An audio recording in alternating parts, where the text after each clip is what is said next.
Hello and welcome to this video. I'm going to talk you through my training for my Ironman. So my Ironman is in August the 20th, and I thought I would just give you a quick run through of my training and how that all looks across the week. Now, obviously, you know, if you're someone who's training for a triathlon or an Ironman or whatever, everyone's training is going to look different because everyone has obviously a different amount of time in the week. They've got different jobs, people have families, some people don't, different commitments, the time that you have from when you start your training up until the race. Like, there are so many different factors, like how well you can recover from your sessions as well is a huge one.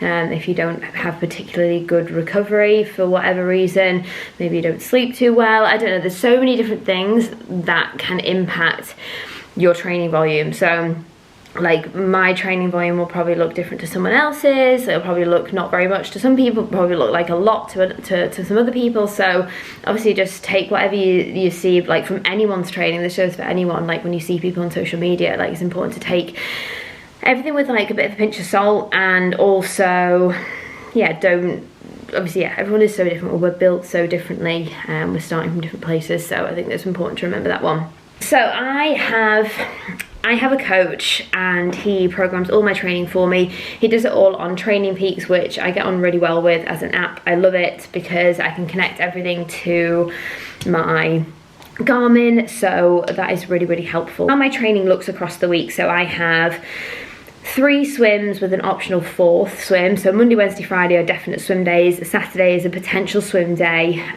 If I have time, it's more of a technique, like recovery based session. So that's optional. I don't think I've ever done it, if I'm totally honest. I think I've done it once. That's a lie. But you know what the issue for me with swimming is how you have to wash your hair all the time. The hassle of washing your hair, brushing it after it's been in a swim hat, like, it's so much hassle. And like, just no, if I can minimize that as much as possible, then I do. And that's why I swim Monday, Wednesday, Friday, because then I can wash my hair Monday, Wednesday, Friday. And then on my other days when I'm like biking or running or doing resistance training, I don't wash my hair. So as sweaty as I get on the bike, my hair's not getting washed, and I'm fine with that. I work from home, no one sees me. No one cares. And then in terms of my cycling, so I bike Monday, Tuesday, Thursday, and then a long bike either Saturday, Sunday. It's currently programmed in on a Saturday at the moment. So I will have one like hard session across the week, which will be like some higher interval, like, I mean, this week it was some big gear work, but usually like pushing sort of over my threshold power. I'll have an easier zone 2 ride. I'll have potentially like another shorter, harder ride with just like a few shorter efforts, or that'll be another recovery easy ride, which is now being paired with a brick run. So that'll be a shorter bike with a mini brick run afterwards. And then my longer bike at the weekend obviously is as it says.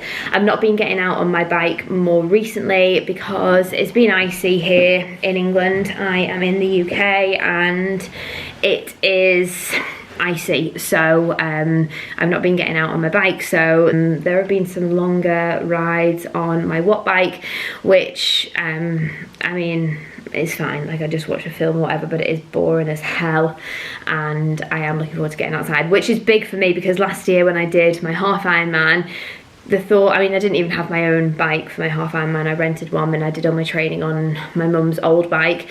The thought of going outside just terrified me. So yeah, the fact that I even go out on my bike and will happily go out there on my own is big for me. And so yeah, basically I'm looking forward to getting out on my bike. It does sort of make it a little bit more exciting, so we'll see. That is tomorrow, it's a Friday today, so Saturday long bike, hopefully I can get outside tomorrow. It's 2 hours that I've got tomorrow. And then my runs across the week, I'll have a hard run on a Tuesday, which is a run club that I go to. If I don't go to a run club, there's another optional session. I have more recently been doing that with my boyfriend, who is a great runner as well. So as well as if I'm a good runner, he can run at the paces I want to run at, so we do it together. That really bigged me up then. He's a good runner. And so yeah, Tuesday, mini brick on a Thursday, so just a little run. I've got a long easy run on a Friday, and then just a shorter run on the Sunday. So yeah, basically I'm doing 3 swims with an optional 4th, 4 bikes and 4 runs across the week currently. That's how my structure is. So, like, I work for myself, so I can be not flexible with my time. I do train at certain times, but I don't have to be commuting to the office or anything like that. So how I do it is, most days I'll have 2 sessions. Some days I only have 1, which are really, really great. I love it when I only have 1 session because it leaves the evening free for me. But I'll do a session at 7 a.m. And I will do a session at, depending on what time I finish work, like 6 p.m, about there. I also have 1 strength session in across the week, which I just move to wherever I fancy. A strength session, I tend to program them myself because I know what exercises work for me, and I enjoy sort of programming that myself. So my coach sort of leaves that to me. I do a little bit of core work, but I mainly do some lower body sort of glute and hamstring based work. I don't do much quad work at all because everything in triathlon is like quads, and also some single leg work as well. I try and stretch every night for about 10-15 minutes just before I go to bed, because I know what I'm like, and I won't go and do like an hour of stretching. Or I'd like to be able to get to a yoga class, but like the reality is I probably won't get to a yoga class. So for me, what's more likely to get done is just doing 10 or 15 minutes in the evening, and just picking sort of 3 or 4 stretches to just sit in the evening, rather than thinking, oh, I've got to go find an hour in my week, because really, who has an hour in their week to just sit and stretch? So I mean, currently I think we're looking anywhere between maybe 12-13 hours of training across the week currently. It is currently January, end of Jan, so my race is in August. What am I?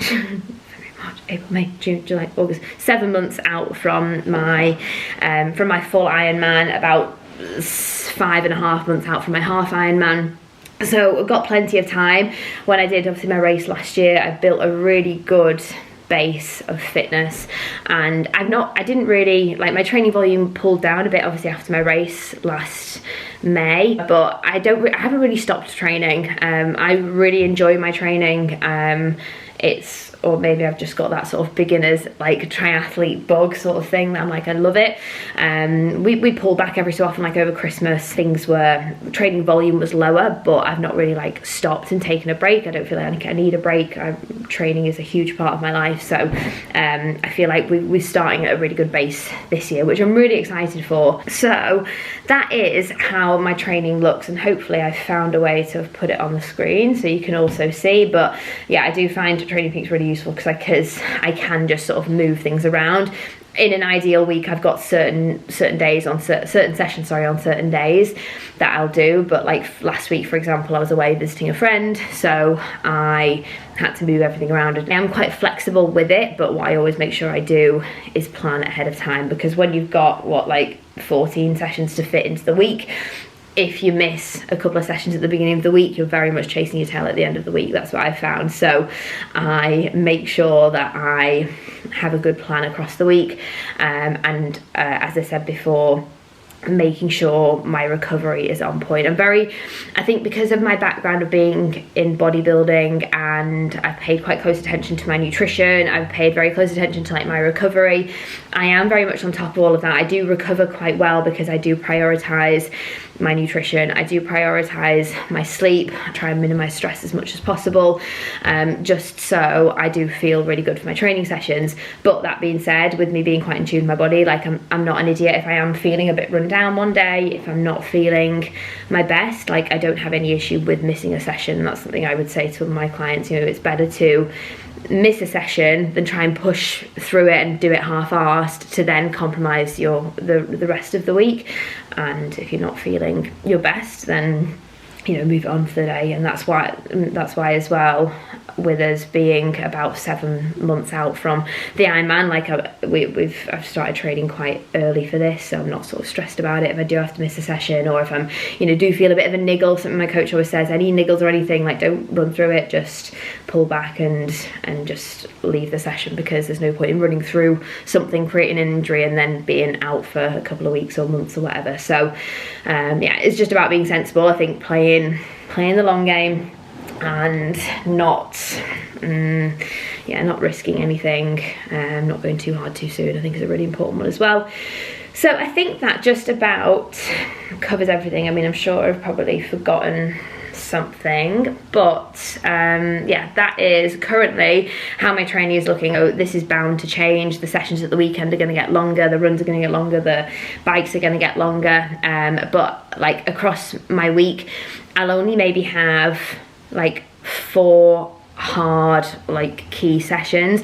The rest of my sessions are pretty easy, so in order to do my best in those hard sessions, you've got to do the easy sessions as well. They're really important. So yeah, my week is made up of quite high volume, lots of easy stuff with a few key sessions in there. So yeah, that's that is how my week is looking.